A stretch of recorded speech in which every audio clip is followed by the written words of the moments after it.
আলি লিখিলে এতিয়া বৰ্তমান আজি এটা বেয়া লগা দুখ লগা ঘটনা আমাৰ গাঁৱতে হ'ল। ধৰি লওক আমাৰ গাঁৱৰ যুৱক এজন কৰ্মসূত্ৰত ঘৰৰ পৰা বাহিৰ গৈছিলে।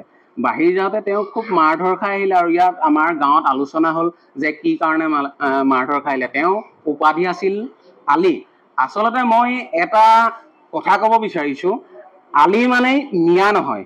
আৰু খিলঞ্জীয়া অসমীয়া মুছলমানেৰে অসমখন ভৰি আছে। মৰীয়া জাতি জনগোষ্ঠী অকল আমাৰ ধৰি লওক মৰীয়া বুলিয়ে নহয়, গৰীয়া মৰীয়া আৰু সত্যই কেতিয়াও দাবী নকৰে ময়ে সত্য। আৰু আমি কাকো পৰিচয় দিব নালাগে যে আমি অসমীয়া খিলঞ্জীয়া মৰীয়া মুছলমান। চাওক কথাটো এনেকুৱা, হয়, মিয়া আৰু মুছলমান দুটা সম্পূৰ্ণ বেলেগ বস্তু। হয়, আজি সনাতন আহোম যিসকল জনজাতিয়ে হওক বা আহোম আছে, ধৰক তেনেকৈ মটক আছে, বিভিন্ন ধৰণৰ যদি যি জাতি জনগোষ্ঠীৰ লোক আছে, তেখেতলোকে হয়তো সনাতন ধৰ্মৰ হ'ব পাৰে। কিন্তু আমি আহোম বা মটক বুলি কোৱাৰ লগে লগে আমি সনাতন বুলি ক'ব নোৱাৰোঁ। হয়, যিহেতু ধৰ্ম আৰু জাতি দুটা পৃথক পৃথক বস্তু। আৰু মই এজন মৰীয়া মুছলমান ল'ৰা, মই মৰীয়া ল'ৰা। মুছলমান বা ইছলামটো মোৰ পিছত আছে। মোৰ জাতিৰ আগত, দেশ আগত, তাৰ পাছতহে মোৰ ধৰ্ম। আৰু যদি মোৰ থকা ঠাইখন বা মোৰ দেশখন, মোৰ গাঁওখন যদি বাচি নাথাকে, তাত মই ধৰ্ম গাই লাভ নাই। হয়, প্ৰথম কথা। আৰু এতিয়া দুখ লাগে বা এনেধৰণৰ ভিডিঅ' এটা প্ৰস্তুত কৰিবলৈ মন নাযায়।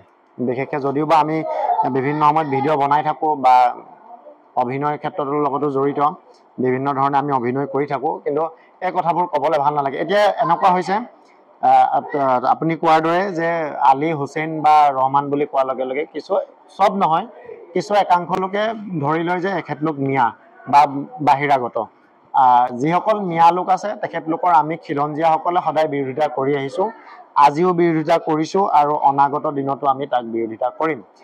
কিন্তু এতিয়া মই ব্যৱসায় সূত্ৰে বা মোৰ কৰ্মসূত্ৰে মই মোৰ জিলাখনৰ কেতিয়াবা বাহিৰত গৈছোঁ বা মোৰ ঘৰৰ পৰা মই 30 কিলোমিটাৰ 50 কিলোমিটাৰ দূৰত গৈছোঁ, এখন অমৰীয়া গাঁৱত মই গৈ ব্যৱসায়টো কৰিছোঁ। তেনে ক্ষেত্ৰত কিছু দুই এক দুষ্ট লোক বুলিয়ে মই কৈছোঁ, তেখেতলোক আছে, তেখেতলোকে সোধে যে তোমাৰ ঘৰ ক'ত, তোমাৰ নাম কি।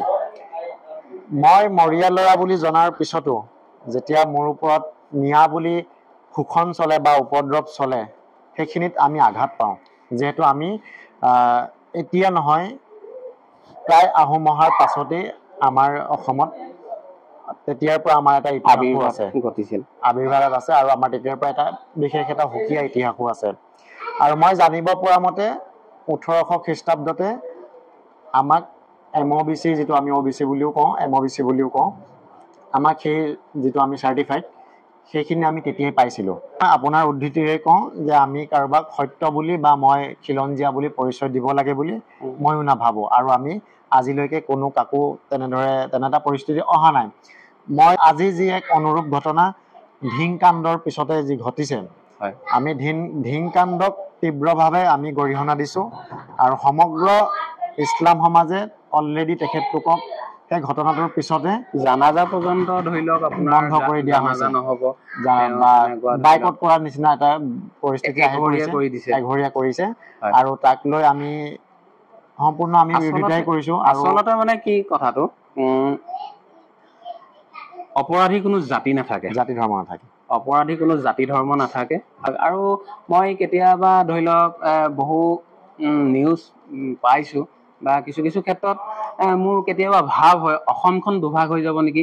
অকল উজনি অসম, নামনি অসম, উজনি অসম, নামনি অসম। আচলতে অসমখন আমাৰ মৰমৰ অসমখন অসমে হৈ থাকিবলৈ দিব লাগে। ইয়াত ভাগ বিতৰংগ কৰি লাভ নাই, উজনি অসমৰ মানুহ এনেকুৱা, নামনি অসমৰ।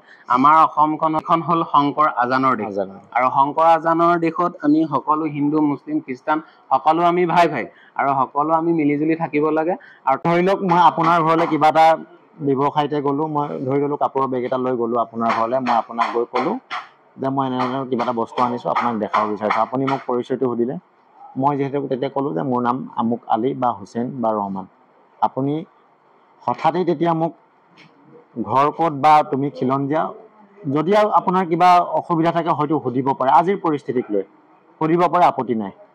যদি প্ৰয়োজন হয় মই মোৰ আপোনাক ভোটাৰ কাৰ্ড দেখাম, আধাৰ কাৰ্ড দেখাম, দৰকাৰ তাতোতকৈ যদি পৰিস্থিতি বিষম হয় মোৰ গাঁওবুঢ়া আছে, আমাৰ যিহেতু গাঁওবুঢ়া আমাৰ লগত এটা ভাল সম্পৰ্ক আছে, আমি গাঁও প্ৰধানলৈ আপোনাক যোগাযোগ কৰিম যদি তাতো আপোনাৰ অসুবিধা থাকে।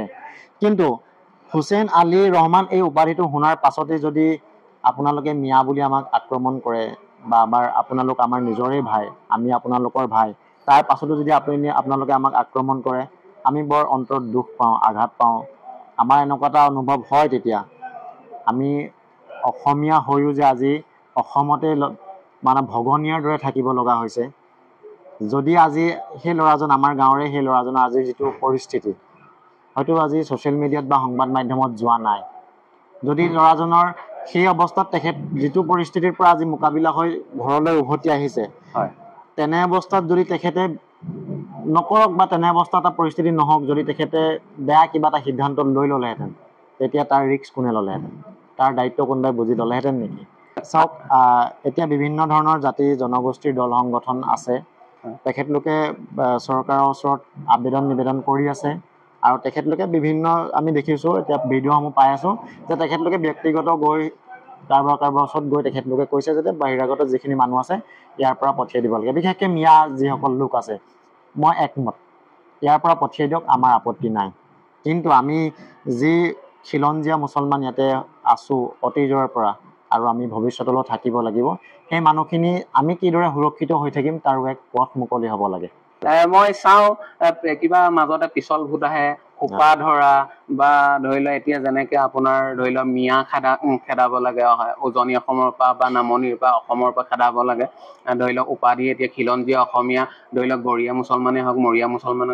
মই ভিডিঅ'ত পোনপ্ৰথমতে ক'লোঁ অপৰাধী কোনো জাতি ধৰ্ম নাথাকে আৰু ধৰি লওক মুছলিম বুলিয়ে নহয়, ধৰি লওক সকলো ধৰ্মৰ যি অপৰাধ কৰে তেওঁ শাস্তি পোৱাটো যোগ্য।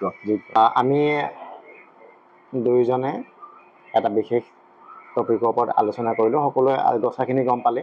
বাকী আপোনালোকৰ যিসকলে চাই আছে আপোনালোকলৈ আমি ঠেলিছোঁ, আপোনালোকৰ মতামত আগবঢ়াব পাৰিব। আমি এই সমস্যাসমূহ সমাধান হওক, খিলঞ্জীয়া আমি যিসকল মানুহ আছোঁ সেইসকল সুৰক্ষিতভাৱে আমি থাকিব লাগিব আৰু আমি থকাৰ ব্যৱস্থা নিজেও কৰিব লাগিব। আৰু বাকী পুলিচ প্ৰশাসন আছে, চৰকাৰ আছে, যি ব্যৱস্থা লয় তাত আমি একমত বুলি দল সংগঠন আছে, যি ব্যৱস্থা লয় আমি তাত একমত হ'ম। আৰু যি দল সংগঠনে কৰি আছে কাম বা চৰকাৰ প্ৰশাসনে যি কৰি আছে তাত আমাৰ সহযোগিতা আছে আৰু সদায় থাকিব।